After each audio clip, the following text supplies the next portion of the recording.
आप सभी को मेरा नमस्कार है। परसों मैंने एक वीडियो शेयर किया था जिसमें मैंने सीजेपी के कार्यकर्ताओं से अपील की थी कि वो समस्या का वास्तविक समाधान ढूँढें, और या फिर यूँ कहें कि वो वास्तविक समस्या को ढूँढें, तब वो सही समाधान की तरफ बढ़ेंगे। लेकिन उस बात को लेकर के बहुत सारे तर्क वितर्क लोगों ने किए, किसी को अच्छा लगा, किसी को नहीं अच्छा लगा। मैं कुछ बातें क्लियर करना चाहती हूँ। एक काम तो आपने ये अच्छा किया है, इसके लिए मैं आपको बधाई देती हूँ कि शिक्षा जैसी महत्वपूर्ण विषय पे, स्कूलिंग जैसे महत्वपूर्ण विषय पे आपने चर्चा शुरू करा दी है। ये अच्छी बात है, ये होना चाहिए किसी भी प्रबुद्ध देश में। ये इस तरह की चर्चाएं ज़रूर होने चाहिए, क्योंकि ये बुनियादी चीज़ है। इसके ही आधार पे हमारे देश का भविष्य तय होता है। तो शिक्षा और स्कूलिंग पे चर्चा होनी चाहिए। ये काम आप अच्छा कर रहे हैं, इसके लिए मैं आपको बधाई देती हूँ। समस्या कहाँ पे है? समस्या ये है कि आपने एक मुहिम चलाई, लेकिन उस मुहिम की आपने कोई तैयारी नहीं की थी। कई बार मुझे ये लगता है कि जंतर मंतर के बाद आप लोग पॉपुलर हो चुके थे, उसके बाद आप लोग को कुछ नया करना था, इसलिए आपने ये कह तो दिया कि हम यूँ करेंगे, ऐसे करेंगे, लेकिन उसके लिए आपकी कोई प्लानिंग, कोई प्लॉटिंग कुछ भी नहीं था। आपने अपने कार्यकर्ताओं को प्रशिक्षित नहीं किया कि आपको विद्यालय में जाना है तो क्या ढूँढना है। मैंने कई वीडियोज़ देखे, और कई वीडियोज़ में मैंने ये देखा कि कुछ लोग गए हैं और जर्जर स्कूलों को, जिसको पहले से जिनका आदेश आ चुका है ध्वस्तीकरण के लिए, उसे दिखा रहे हैं कि ये देखिए, ये है सरकारी विद्यालय। पहले तो आप ये गलत तस्वीर मत दिखाइए। हैं, ऐसा नहीं है, बहुत सारी जगहों पे बहुत सारी दिक्कतें हैं, बहुत सारे इंफ्रास्ट्रक्चर को लेकर के इश्यूज़ हैं, लेकिन झूठी रिपोर्ट मत दीजिए। वास्तविक चीज़ों पे ही बात करें तो अच्छा लगेगा।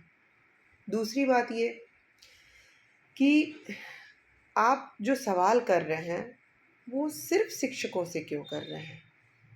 क्या शिक्षा व्यवस्था में जो बदलाव है उसमें क्या शिक्षकों की बहुत बड़ी भूमिका है? आपको पता है, वर्तमान समय में किसी की भूमिका नहीं है। एक बीएससी के पास ये अधिकार नहीं है कि वो किसी शिक्षक का तबादला कर सके। छोड़ दीजिए शिक्षक की बात, बहुत सारी चीज़ें बदल चुकी हैं। हमारे पास बहुत कुछ नहीं है, हमारे पास सिर्फ वो है जो हमें आदेश मिलता है, हम वो करते जाते हैं। जैसे भी मिलेगा वो हमें करते रहना है। और कुछ योजनाएं बहुत अच्छी भी चली जिससे बच्चों को लाभ भी मिला है, उसे भी आप जानने की कोशिश करिए। स्कूलिंग पे आप विमर्श कर रहे हैं तो संवाद कीजिए। ये क्या तरीका है कि आप जा रहे हैं, प्रिंसिपल से लड़ रहे हैं, चिल्ला रहे हैं?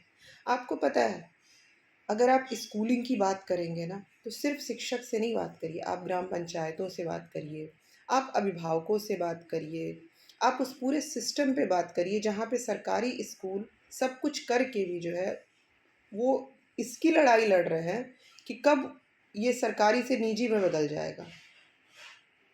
सबसे बड़ा डर तो यही है कि ये सरकारी स्कूल कब तक सरकारी है, इसका हमें नहीं पता है। मीडिया तो इस हमेशा ये चित्रण ही करता रहता है कि सरकारी स्कूल में पढ़ाई नहीं होती है। इसीलिए शायद अभिभावक जो है वो दो करकट वाले स्कूल में, भले वहाँ पे बुनियादी सुविधाएं, वहाँ पे ही बच्चा ज़मीन पे बैठता है। आपको पता है, कुकुरमुत्ते की तरह छोटे छोटे स्कूल खुले हुए हैं जिनके पास स्कूल कहे जाने के लिए कोई शर्त नहीं है। कोई बेरोजगार है, उसने एक छोटा सा स्कूल खोल लिया, वहाँ पे अप्रशिक्षित शिक्षकों को रख दिया, वो स्कूल चला रहा है, वहाँ अभिभावक भेजता है। तो ये जो दुराव आया है, ये क्यों आया है? इस पे आप हमसे विमर्श करिए, इस पे जो भी ऑथराइज्ड लोग हैं उनसे बात करिए। आप जब बात करेंगे तब सही दिशा में आप काम कर पाएंगे। हाँ, अगर आपको सिर्फ वीडियो शूट करना है और उसके लिए आपने एक मुहिम चला दी, प्राइमरी एजुकेशन पे आपको सिर्फ सिर्फ और सिर्फ सुर्खियाँ बटोरनी है, तब आपका तरीका ये ठीक है। इससे सुर्खियाँ मिल जाएंगी, आप हाईलाइट हो जाएंगे, सस्ती लोकप्रियता होगी। लेकिन जहाँ तक मैं समझ रही हूँ कि आप लोग भी चाह रहे होंगे कि इन बच्चों का भला हो, देश का भला हो, तो उस पर ठीक से संवाद करिए, बात करिए, शिक्षकों के बीच में जाइए, उनके दर्द को समझिए कि जब वो पढ़ाने जाता है तो एक कॉपी तक नहीं होती है, पेंसिल तक नहीं होती है।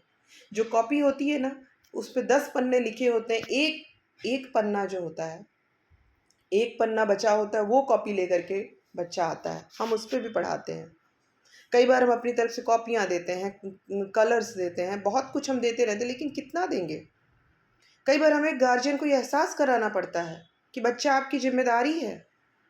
जो आप 200 रुपए पा रहे हो और उसके बाद जाके दारू पी कर के सो जा रहे हो, वो ठीक नहीं है, ना आपकी सेहत के लिए, ना आपके बच्चे के लिए।